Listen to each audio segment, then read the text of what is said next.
got something pretty cool for you today that I think is going to continue our progress in unlocking the fretboard and making connections. Again, all of this I'm showing you is based on 3 simple first position chord shapes that you know: the E shape, the A shape, and the D shape. We're taking those simple shapes, moving them up and down the neck, and learning the associated scales, riffs, licks, and alternate chords, which is what we're going to be looking at today. What I did there at the beginning was I took a simple G major chord that you know, I played it in 3 different positions, and then I showed how to make both a G9 and a G6 out of those easy 3 shapes that you already know. And those will open up a lot of associated licks that you hear in so many rock, rockabilly, pop, country, blues tunes. Okay, so let's get right to it. What I did essentially was I took, think of it as a key of C type of lick. You know that in the key of C, the 1 is C, the 4 is F, and the 5 is G. So basically what I did there was I showed you a G lick, a 5-chord lick, resolving to a 1, the C. Okay, let's look at it. I started up here at the 10th fret with a G chord. Anyway, if you look at the 3 strings my pinky is barring, you'll see that that's your A shape of a G chord. Now what can we do with that shape that brings out some cool, different chord voicings? Well, we already know that we've got these 2 notes, the G and the B, and normally, right, you play G, B, D, your G major chord.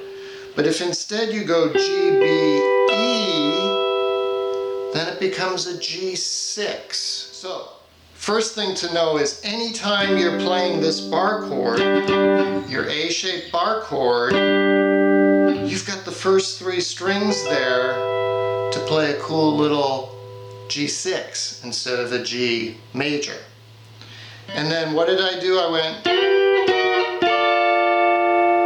went down 3, and what do you have there? You have the top 3 notes of a G9. Now this is a G9, and you probably know this, I hope you know this chord shape. If you've ever tried playing a Stevie Ray Vaughan song, or basically any blues song, you're going to know this 9th chord. It's the same shape as your B7 that you play there. You already know the B7 here at the first position, right? Hopefully you know that chord. Well, it's the same chord, only you're laying down that ring finger to bar the first 3 strings. Again, it's a 5th string root chord, just like the A-shaped bar chord that we were just playing. So we already know we have the G note, the root there at the 5th string. If you go like this, you've got a G9. So this is super cool. This is really important stuff. Anytime you're playing that generic major bar chord there, you can spice things up by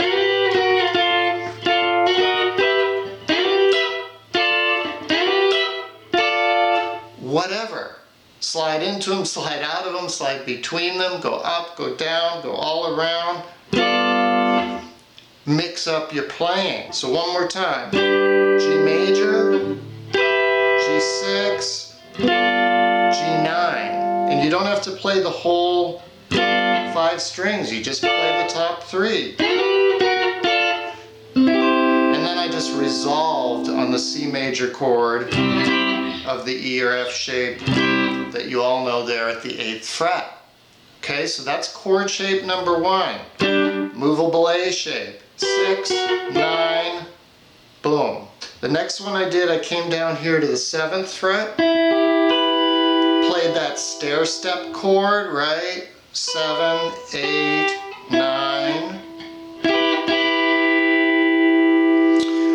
we got there? Well, we have the movable D shape of a G chord. Our root is there on the second string. So, if you were playing a G major, you'd play it just like your D chord. So just as we did up here with the A shape, with the D shape, we're taking a G major and we're first turning it into G6 by playing an E instead of a D, right? Down here we turned GBD into GBE. So that's your 6th chord. Stair step at 7, 8, 9, and if we go down 3, we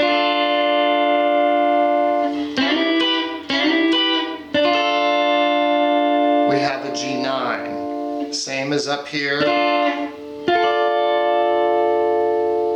We've got a D, which is the 5, we've got an A, which is the 9, and we've got an F, which is the 7. Same thing down here, we have an A, F, and a D. So over the G major. So stair step 7, 8, 9, stair step 5, 6, 7.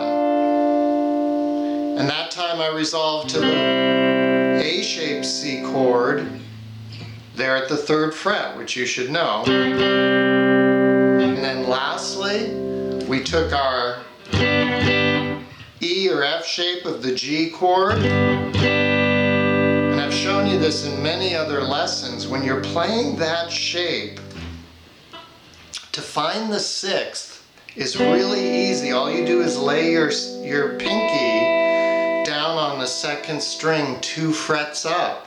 So you go from G major to G6. Just like we did in the other 2 positions, you're turning the 5 note, the D, into the 6th note, an E.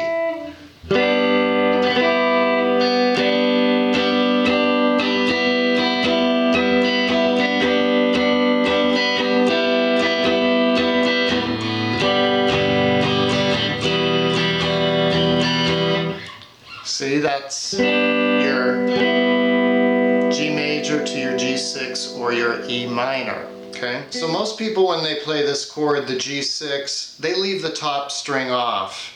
So lots of times I will finger it this way. So we've got the 5th fret for your 2nd and 4th strings with your middle and ring fingers, and then play your index finger on the 4th fret, 3rd string. Just makes it a little easier to slide around.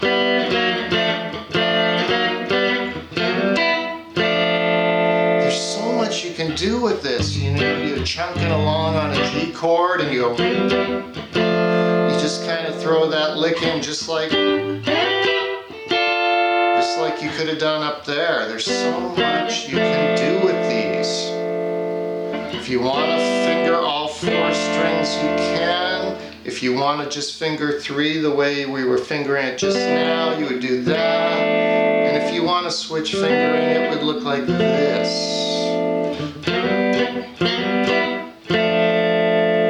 One of the most important things you can learn in guitar is that you don't have to play all the strings in a chord. You can play 3.